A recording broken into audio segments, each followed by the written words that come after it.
Yo, guys, what is up? What is going on? Welcome back into Rover Sports. How's it going? I wanted to take this time right now, and I wanted to do a little screen sharing with you guys, a little screen share about Washington. So as I look at the Redskins right here, right, we have the Washington Redskins today.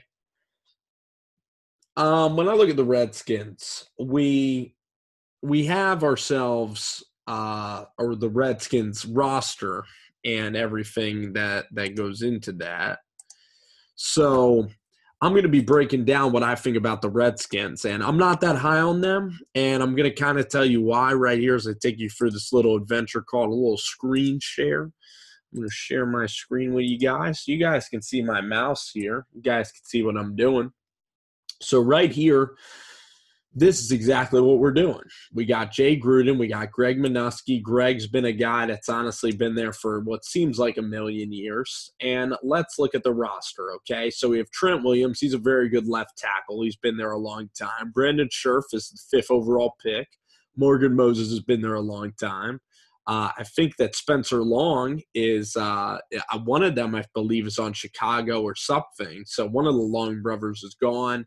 And then you got Sean Lavio coming in here from Cleveland. Overall, not a terrible offensive line. This guy Rollier is going to have to perform well at center, though. So it's not exactly the best, a roster in that kind of capacity. Then you have Alex Smith. I'm not really a fan. I like this kid a lot. This kid gets forgotten, Chris Thompson. And then Samaje Perine, Fat Rob, no way. It's Thompson and it's Geis.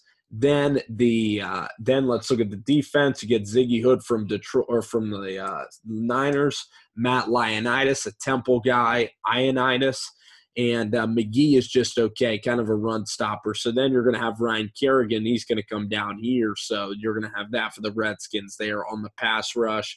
The linebackers are very average. Mason Foster, Zach Brown, not terrible. But here's your problem. You're starting either Fabian Moreau, you're either starting Scandrick, you drafted this guy Troy in the 4th round.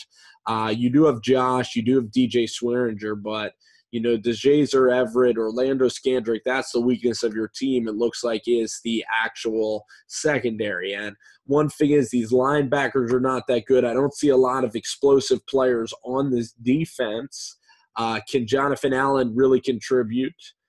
We do not know. Can Ryan Anderson actually go get some sacks for you? Again, we don't really know. Probably not. Is Deron Payne going to be elite of the elite? He's going to have to be for this team to be very good. And I'm not a fan of Alex Smith really at all. And Josh Doxson, the Paul Richardson kid is a flyer. He's actually good. So you have him and Crowder and Jordan Reed. It doesn't look like the worst offense, but it looks like an 8-win team because your quarterback play is not that good. Your head coach is not that good. You're going to need to rely on Josh Doxson to be really elite. And then your secondary is trash. Your linebackers are not that good. Your defense in general is stale, and Greg Minuski is stale. And your entire roster just kind of looks stale. So first game, you start out at the Cardinals. That's a pick-em game in Vegas. I think that the Cardinals will probably win that game. So 0-1, you come home, play the Colts, Andrew Luck 1-1. I don't know what to expect of the Colts. Lose to the Packers 1-2. Have a bye week, go to New Orleans, you lose there 1-3. You host the Panthers at home. I think that's going to be a tight game, honestly. Tight game. 1-3. Carolina, let's give you a win, 2-3. Dallas, let's give you a win, 3-3. Giants is dead loss, 3-4. Falcons at home, no, 3-5. Dead loss here, 3-6. At home at the Texans, 4-6. Go to the Cowboys. I'm going to have you split there Thanksgiving time, 4-7. At Eagles, 4-8. Giants at home, 4-9. Your coach gets fired. You go to Jacksonville. You play an ugly football game. Two teams that I'm not that high on this year, even though Jacksonville had a good year last year. You're 4-9. You're going to be 4-10. Then you go to the Tennessee Titans. The Titans are going to be fighting for a playoff berth.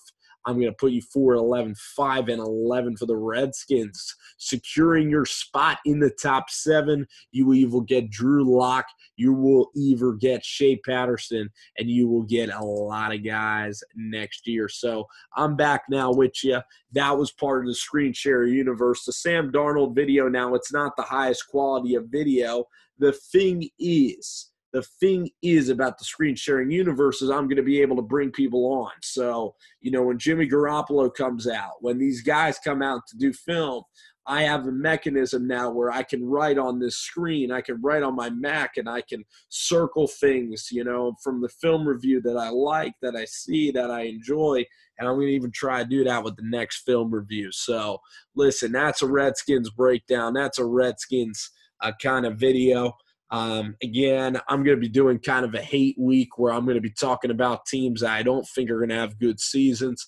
The Redskins are 5-11, the seller of the NFC East, have been for a long time. Jay Gruden, hot seat, probably going to be gone. No general manager there wants to take that damn job with Dan Snyder. You get Alex Smith as a quarterback. He's a bridge. He's going to get bridged over by the next quarterback next year. So he's pretty much playing the role of teacher. He's going to be playing teacher next year. He's not playing teacher this year.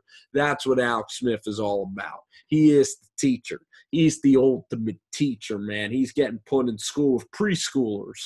And then the preschooler's going to grow up, and he's going to Gail Beneker that shit right to the hemisphere. He is Aaron Paul, and he's pretty much has tons of Gail Benekers underneath him. And that's kind of what's going on here on Rover Sports. Thanks for watching the vid. Take care. Now get out of here and enjoy your Friday. See ya.